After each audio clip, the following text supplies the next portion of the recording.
Ladies and gentlemen, welcome to Chanel Jasmine, the best novel Chanel for romantic stories. Hai guys, selamat datang di channel Jasmine, channel terbaik untuk menyimak novel-novel romantis. Mohon dukung channel ini dengan subscribe, like dan share video-video yang ada di channel ini. Terima kasih.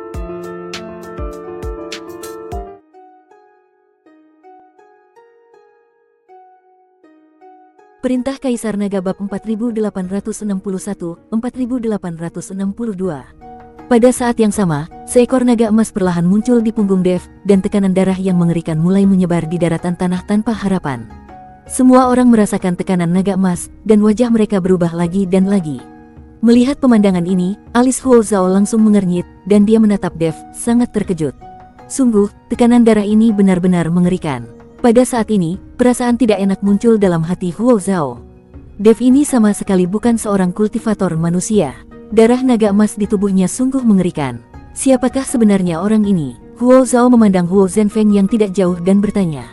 Jika keluarga Huo memprovokasi seseorang dengan status dan latar belakang, itu akan membawa bencana bagi keluarga Huo. Tetua, Dev ini hanyalah seorang kultivator biasa. Dia menghancurkan Aula ke-10 kuil dewa dan menaklukkan penguasa Aula ke-10. Dia juga memiliki dendam terhadap kuil. Setelah Huo Zhenfeng tahu bahwa Huo Zhao adalah penguasa kuil ke-8, dia juga mulai berbicara tentang Dev yang melawan kuil. Huo Zhao mengerutkan kening saat mendengar ini. Sepertinya tidak ada cara yang dapat dilakukannya untuk mengatasinya. Pada saat ini, fitur wajah Dev tampak ganas, dan dia menarik busur Raja Dewa dengan seluruh kekuatannya. Dengan setiap peningkatan kekuatan busur Raja Dewa, konsumsi pada Dev menjadi lebih besar, dan ini berbanding lurus.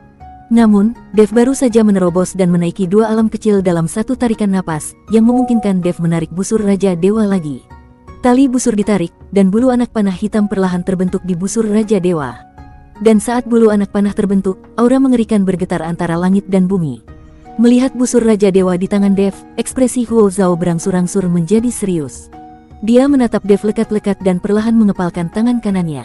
Pada saat ini, mustahil baginya untuk pergi. Karena Dev mempunyai dendam terhadap kuil, maka sebagai penguasa kuil ke-8, dia harus mengatasinya. Huo Zhao menyipitkan matanya, tiba-tiba menyerbu ke depan dan meninju Dev terlebih dahulu. Dengan pukulan ini, semua yang ada di dunia seakan hancur. Dev juga melepaskan tali busur, dan anak panah hitam itu terbang di udara dan langsung menuju ke arah Huo Zhao. Tak satu pun dari mereka yang mengelak. Ini pertarungan yang sengit. Boom! Dengan suara keras, seluruh daratan tanah tanpa harapan terdistorsi dan tampak seperti akan runtuh sewaktu-waktu. Dev mundur puluhan mil, memuntahkan darah dari mulutnya, dan tubuhnya mulai retak. Kali ini Huo Zhao juga dipukul mundur, dan tubuhnya menjadi lebih kabur seperti ilusi. Huo Zhao menatap Dev dengan tak percaya. Kekuatan anak panah tadi benar-benar membuatnya merasa takut. Dia harus tahu bahwa dia adalah makhluk abadi. Sekalipun itu bukan tubuh aslinya, sangat mudah baginya untuk menghancurkan seorang kultivator Mahayana. Namun kini, dia benar-benar dikalahkan oleh seorang kultivator Mahayana. Terlebih lagi, dia gagal membunuh Dev setelah beberapa gerakan. Yang lebih penting adalah garis keturunan Dev menjadi semakin menakutkan, dan tidak ada cara untuk menghapusnya. Dan Huo Zhao merasa bahwa Dev semakin tidak normal. Nak, biarkan aku membantumu. Jika aku tidak merasukimu, kamu akan benar-benar mati. Melihat ini, Raja Iblis Awan Merah tidak punya pilihan selain merasuki tubuhnya untuk membantu. Kalau tidak, bagaimana kalau Tuan Si tidak datang dan Dev benar-benar dipukuli sampai mati? Baiklah, Dev mengangguk, senior, kamu dapat melakukan apapun yang kamu inginkan. Paling buruk, aku akan menyerahkan tubuh fisikku. Dev juga sangat marah. Begitu banyak kultivator dari kota matahari dan bulan mati demi dirinya, balas dendam ini harus dibalaskan. Apakah harus begitu kejam? Raja Iblis Awan Merah tercengang. Kamu harus membunuh orang ini, kalau tidak semua kultivator di kota matahari dan bulan akan mati sia-sia, kata Dev. Jangan khawatir, si idiot ini hanya makhluk abadi kecil, dan dia bahkan belum menjadi makhluk abadi yang sebenarnya, tidak ada yang perlu dikhawatirkan. Raja Iblis Awan Merah menjilat bibirnya dan berkata, sudah lama sejak terakhir kali dia berolahraga, dan Raja Iblis Awan Merah mulai tidak sabar. Senior, mulailah. Kesadaran spiritual Dev memasuki tubuhnya, memungkinkan Raja Iblis Awan Merah mengambil alih tubuhnya. Boom! Tubuh Dev tiba-tiba meledak dengan energi iblis, dan seluruh temperamennya berubah drastis. Huo Zhao memandang Dev, yang tiba-tiba tampak seperti orang yang berbeda, dan tidak bisa menahan diri untuk tidak mengerutkan kening. Apa yang kamu lihat? Kemarilah, sampah kecil. Dev melambai ke arah Huo Zhao. Huo Zhao tertegun dan menatap Dev, beraninya kamu mengatakan itu padaku. Kamu mencari kematian. Setelah berkata demikian, Huo Zhao melangkah maju lalu melayangkan pukulan. Melihat ini, Dev juga melayangkan pukulan tanpa menggunakan busur Raja Dewa. Boom! Dua cahaya tinju yang sangat berbeda tiba-tiba meledak dan saling bertabrakan dengan hebat. Tinju saling beradu dan langit serta bumi menjadi kacau. Kalau saja tidak ada tangga surgawi yang menopangnya, tanah tanpa harapan itu sudah runtuh sejak lama. Siapa kamu? Huo Zhao menatap Dev dengan kaget. Dia hanya menghadapi Dev dengan perlawanan yang kuat, tetapi Dev menerimanya tanpa cedera. Ini sungguh keterlaluan. Aku adalah leluhurmu. Setelah Dev selesai berbicara, dia melayangkan pukulan. Dev benar-benar mengambil inisiatif untuk menyerang.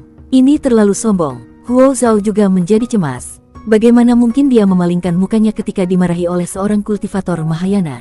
Setelah berkata demikian, Huo Zhao pun segera melayangkan pukulannya. Keduanya kembali ke alam kultivasinya masing-masing, tidak menggunakan senjata, hanya mengandalkan kekuatan murni untuk bertarung langsung. Boom! Dengan satu pukulan, seluruh daratan tanah tanpa harapan terdistorsi, dan sosok Dev dan Huo Zhao menghilang, seolah-olah mereka terjebak dalam kehampaan yang terdistorsi. Semua orang menatap kosong, dan tidak bisa merasakan kehadiran Dev dan Huo Zhao. Lin Chong dan yang lainnya mulai khawatir. Meskipun Dev telah naik 2 tingkat, dia masih jauh di belakang Huo Zhao. Tuan Muda Ming juga melihat ke dalam kehampaan, alisnya berkerut, dan wajahnya tampak tidak lagi terlalu sok. Tuan Huo, tetua keluargamu ini bahkan tidak bisa mengalahkan Dev yang berada di alam Mahayana, kan? Qian Xiaohan bertanya pada Huo Zhenfeng. Bagaimana mungkin? Keturunan langsung keluarga Huo semuanya ada di alam surgawi, mereka semua abadi, bagaimana mungkin mereka tidak bisa mengalahkan Dev? Huo Zhenfeng menggelengkan kepalanya. Dia tidak percaya bahwa makhluk abadi dari alam surgawi tidak dapat mengalahkan Dev, seorang kultivator Mahayana. Bersambung.